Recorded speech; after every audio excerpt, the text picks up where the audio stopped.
नमस्कार, स्वागत है आप सभी का एसएससीएन न्यूज के इस बुलेटिन में। और आइए सबसे पहले नजर डालते हैं आज की सुर्खियों पर।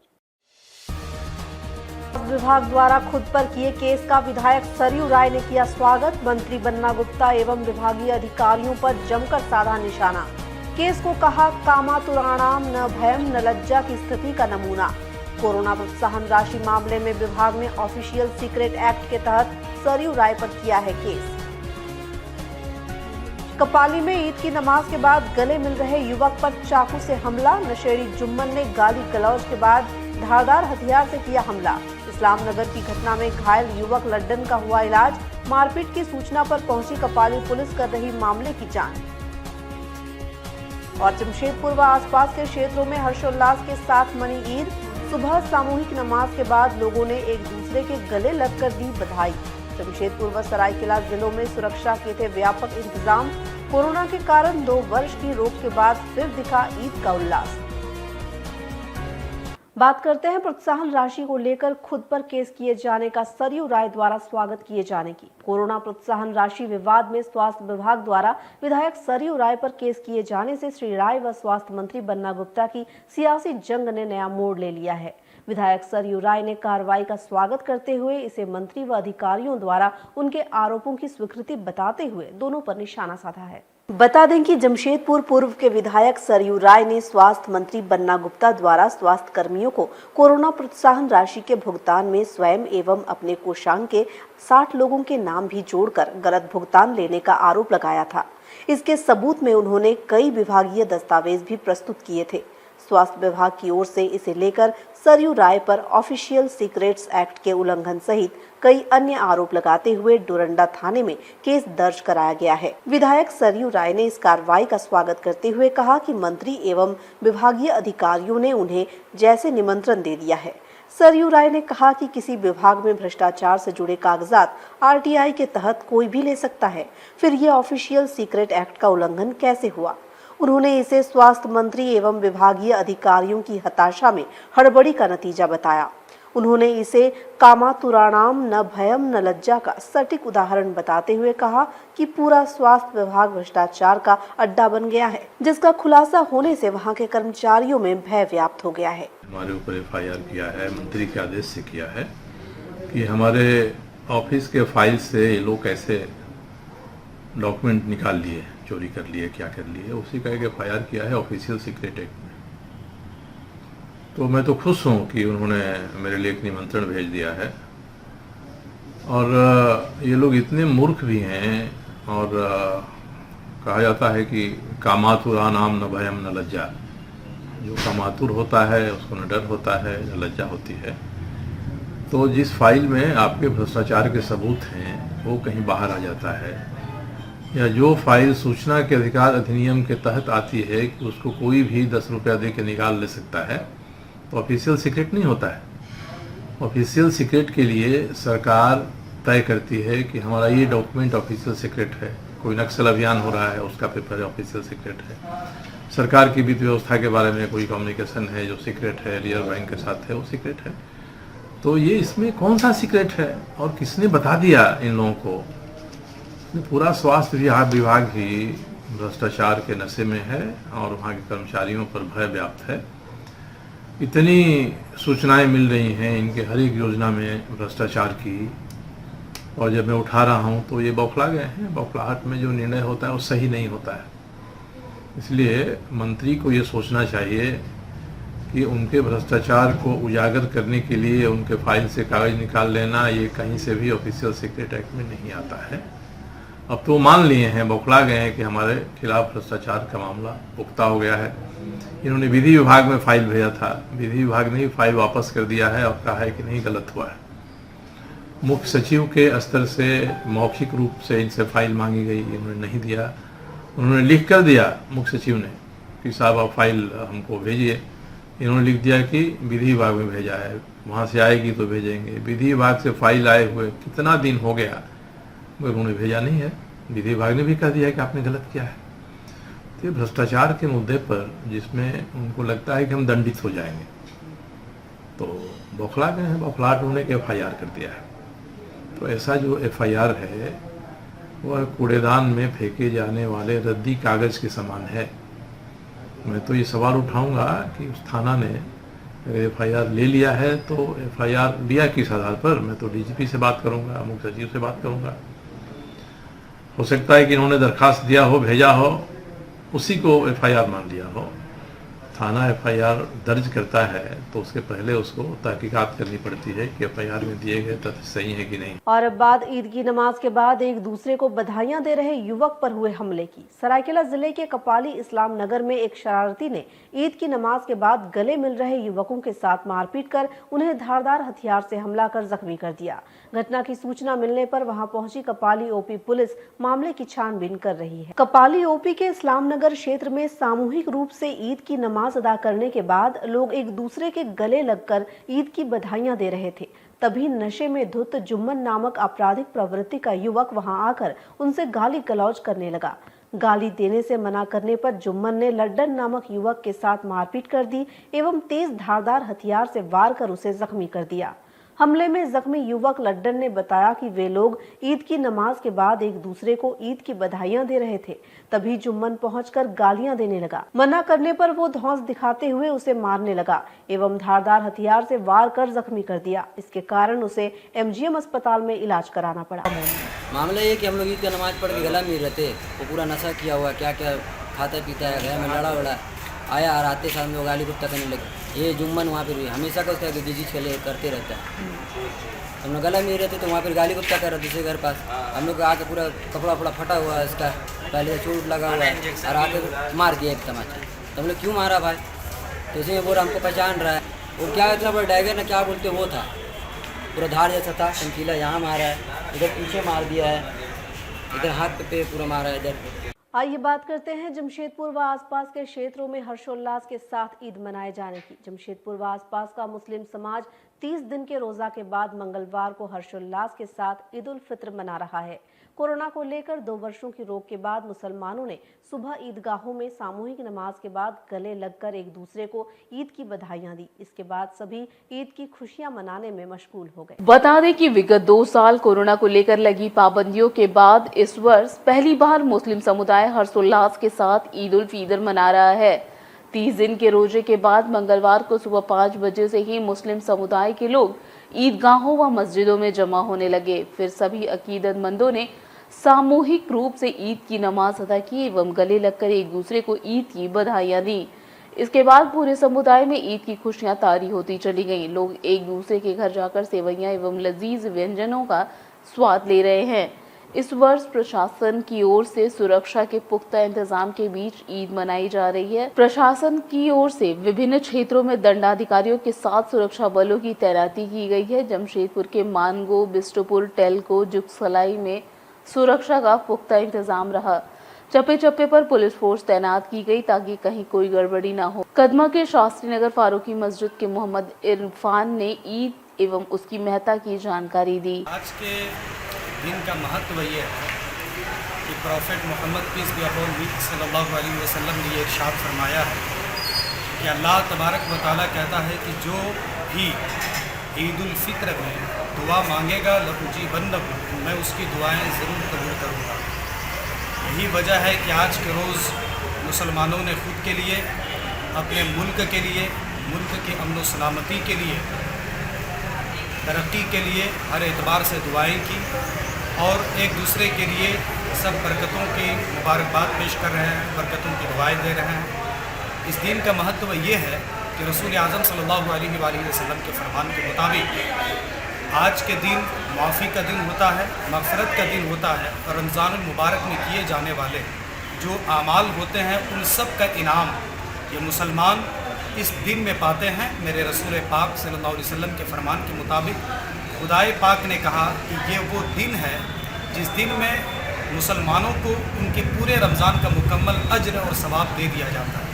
वहीं सरायकेला खरसावां जिले के चांडिल अनुमंडल क्षेत्र में पूरी अकीदत एवं भाईचारे के साथ ईद उल फितर मनाया जा रहा है। लोग हर्षोल्लास एवं सौहार्दपूर्ण वातावरण में एक दूसरे को ईद की मुबारकबाद दे रहे हैं।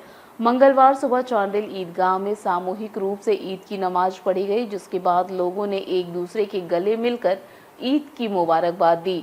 दूसरी ओर ईद को लेकर प्रशासन की ओर से सुरक्षा के पुख्ता इंतजाम किए गए हैं। पूरे क्षेत्र में पुलिस व सशस्त्र बल के जवानों को तैनात किया गया है।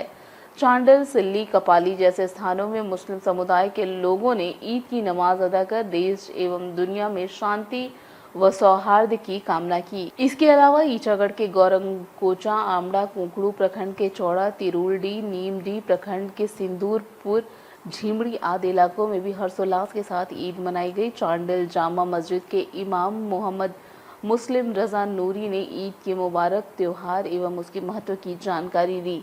रमज़ानुल मुबारक का रोज़ा रखा, 1 महीने के भूखे प्यासे रहकर और नमाज़ें पढ़ी है, तो ये अल्लाह तबारक व तआला ने इनाम के तौर पर हम लोगों की ये 2 रकात नमाज अदा की है अल्लाह के नबी के सदक़े में। वही नमाज हम लोगों ने तमाम मुसलमानों ने मिल करके नमाज़ें ईद उल फित्र अदा किए हैं और रब का शुक्रिया अदा किए हैं। मैं आपका चैनल का भी शुक्रिया अदा कर रहा हूँ तहे दिल से, और जितने लोगों ने पूर्व जवार के रहने वाले मुसलमान हैं तमाम लोगों ने मिल करके, यही एक त्यौहार है हम लोगों की जो नमाज ईद उल फित्र अदा करते हैं और कांधे से कांधा मिला करके एक दूसरे को मुबारकबाद देते हैं।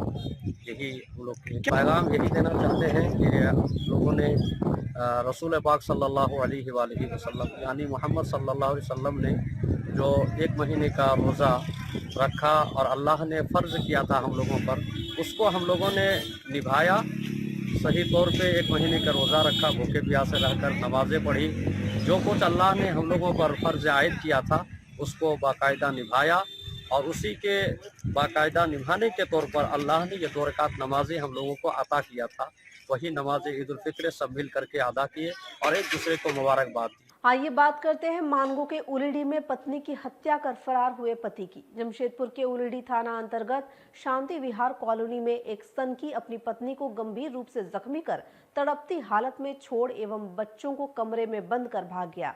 घटना की सूचना पाकर पहुंची पुलिस ने जख्मी महिला को अस्पताल पहुंचाया, जहां डॉक्टरों ने उसे मृत घोषित कर दिया।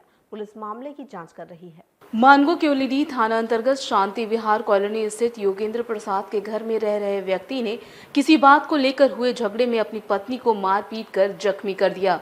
यही नहीं, वह जख्मी पत्नी को तड़पती अवस्था में छोड़कर एवं बच्चों को घर में बंद कर वहां से भाग गया।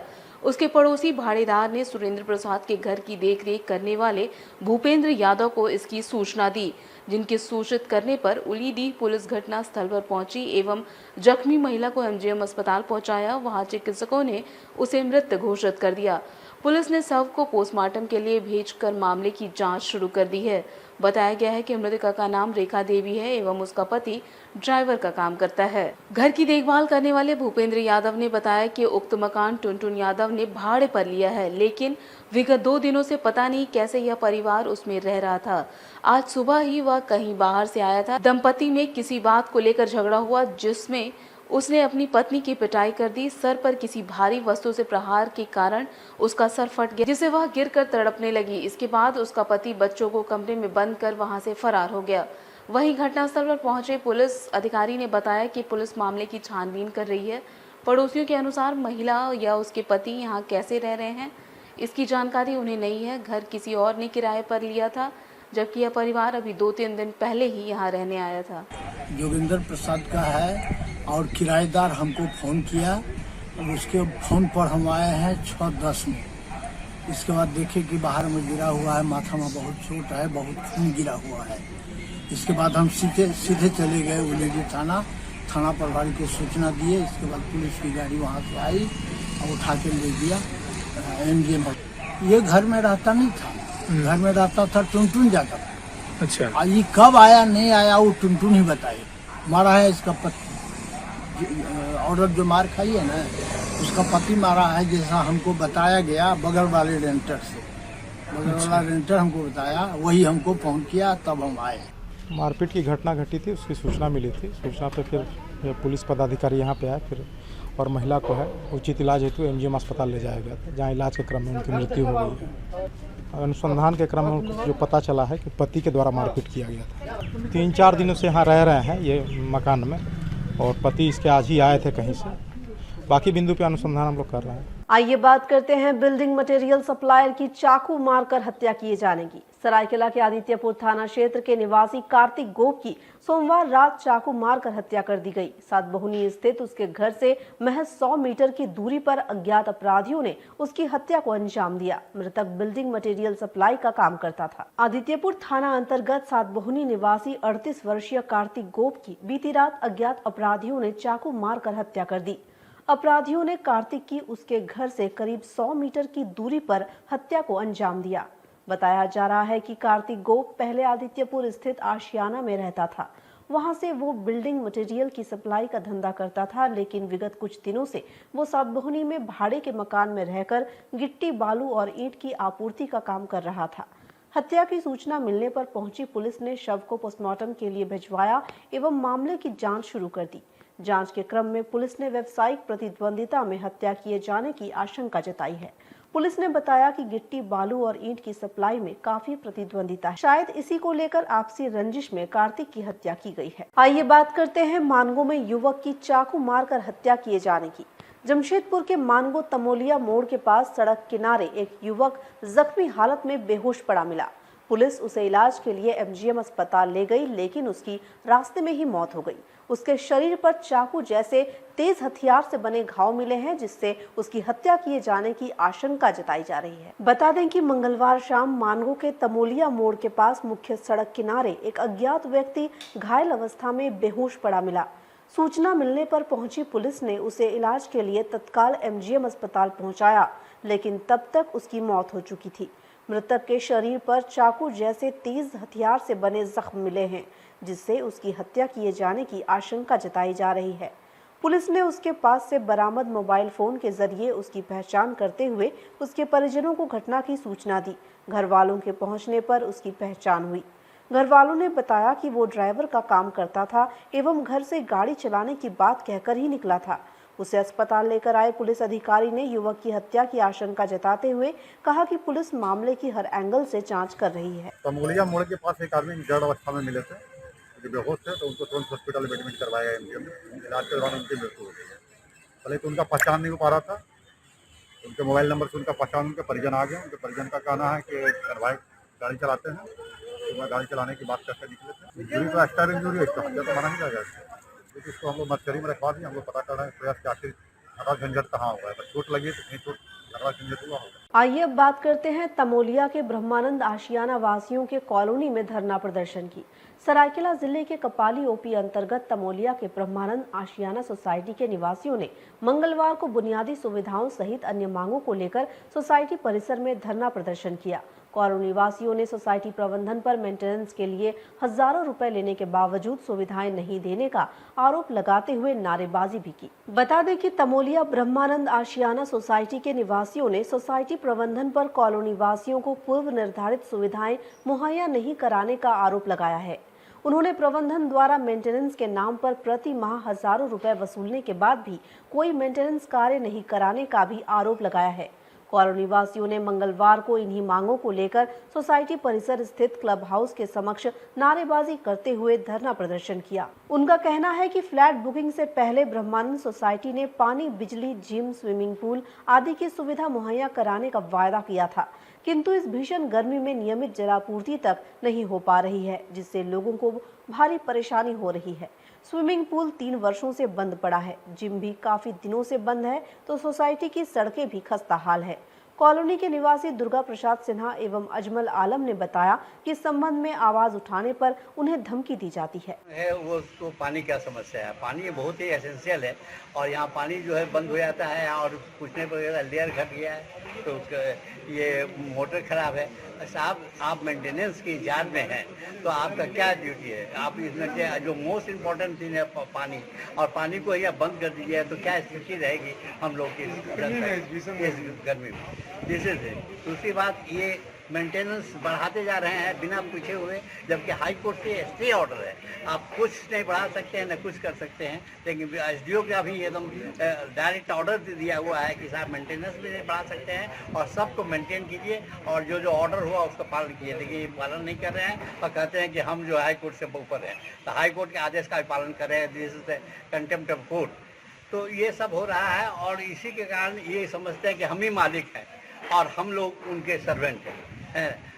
जैसे कि हम ही रेसिडेंट में हैं, हम लोग उनके किराएदार हैं और वो हमारे मालिक हैं। जब ये होना चाहिए कि हम उनके मालिक हैं, वो हमारे पैसा से काम कर रहे हैं, लेकिन ऐसी कोई बात वो नहीं मानते हैं। एकदम डिक्टेटरशिप लिया हुआ है। इसलिए इसको तो इसी के लिए हम लोग धरना लगे हुए हैं। हम लोग यूनिटी हैं और हम लोग यूनाइट होकर एकदम यदि नहीं मानेंगे तो उसके साथ हम लोग अब फिर लॉ एंड ऑर्डर की स्थिति भी हो सकती है। मेंटेनेंस के नाम में शायद बताइए कि यहाँ 3 तरह का है जो है, एक तो 3,000, 3,500 और 4,000 ये है जो कहीं भी नहीं लिया जाता है। जैसे ये यहाँ के सिवा, एशियाना के सिवा, और कहीं जगह 1,000, 1,500 मेंटेनेंस है। लेकिन यहाँ देखिए ये स्थिति है। लेकिन लाचारी हम लोग से लेता है और नहीं कहता है तो धमकी देता है कि हम इसको बिजली काट लेंगे, हम लाइन काट देंगे। दिस इज द थिंग ये होता है। सीमित सप्लाई हो गई है, लोग बाथरूम में बंद हो रहे हैं, उनको पीने का पानी नहीं मिल रहा है, यहाँ पर घरों में पानी नहीं पहुँच रहा है। जब देखिए बोलते हैं मोटर खराब है, जब देखिए बोलते हैं पानी का लेयर नीचे चला गया है, जबकि ऐसा कुछ नहीं है। और हमारा मानना है कि ये जानबूझकर प्रताड़ित किया जा रहा है यहाँ रहने वाले लोगों के लिए। तुम लोगों ने परसों दिन यहाँ पर सांकेतिक धरना दिया था, जो 12 घंटे हम लोग यहाँ पर बैठे थे तपती धूप में, 24 में अपने शरीर को तकलीफ दिए हैं। और अभी हमारा डिमांड है कि आप जो हमसे पैसे ले रहे हैं मेंटेनेंस के नाम पे, जायज नाजायज जो भी उसका हिसाब दीजिए, और जो जो सुविधा दिखा के हमको फ्लैट बेचा था सारी सुविधा यहाँ चालू करिए, और सारी सुविधा का लाभ हमको, हमारे बच्चों को, रहने वाले सारे निवासियों को मिलना चाहिए। हम लोग को फ्लैट खरीदने के टाइम यहाँ दिखाया गया था कि स्विमिंग पूल चलेगा, जिम चलेगा, यहाँ पे चिल्ड्रंस पार्क हुआ करेगा, 24 घंटे सिक्योरिटी रहेगी।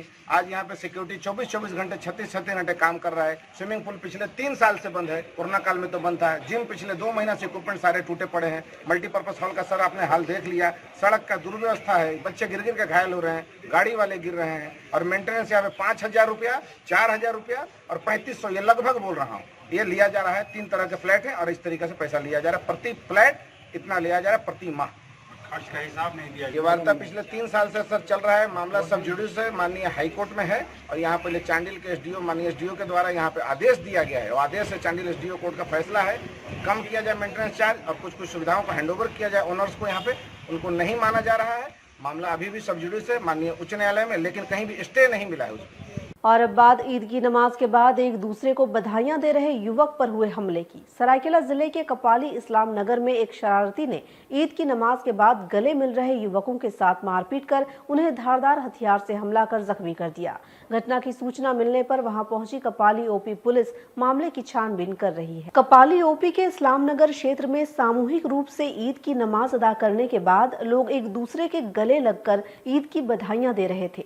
तभी नशे में धुत जुम्मन नामक आपराधिक प्रवृत्ति का युवक वहां आकर उनसे गाली गलौज करने लगा। गाली देने से मना करने पर जुम्मन ने लड्डन नामक युवक के साथ मारपीट कर दी एवं तेज धारदार हथियार से वार कर उसे जख्मी कर दिया। हमले में जख्मी युवक लड्डन ने बताया कि वे लोग ईद की नमाज के बाद एक दूसरे को ईद की बधाइयां दे रहे थे। तभी जुम्मन पहुंचकर गालियां देने लगा। मना करने पर वो धौंस दिखाते हुए उसे मारने लगा एवं धारदार हथियार से वार कर जख्मी कर दिया। इसके कारण उसे एमजीएम अस्पताल में इलाज कराना पड़ा। मामला ये कि हम लोग ईद की नमाज पढ़ के गला मिल रहे थे, वो पूरा नशा किया हुआ, क्या क्या खाता पीता है, घर में लड़ा वड़ा आया और आते साथ में गाली गुप्ता करने लगे। ये जुम्मन वहाँ पर हमेशा का उसका डिजीज के लिए करते रहता है। हम लोग गला मिल रहे थे तो वहाँ पर गाली गुप्ता कर रहे दूसरे घर पास। हम लोग आके पूरा कपड़ा वपड़ा फटा हुआ है, इसका पहले चोट लगा हुआ है और आके मार दिया एक तमाचा। तो हम लोग क्यों मारा भाई? तो इसे ये बोल हमको पहचान रहा है।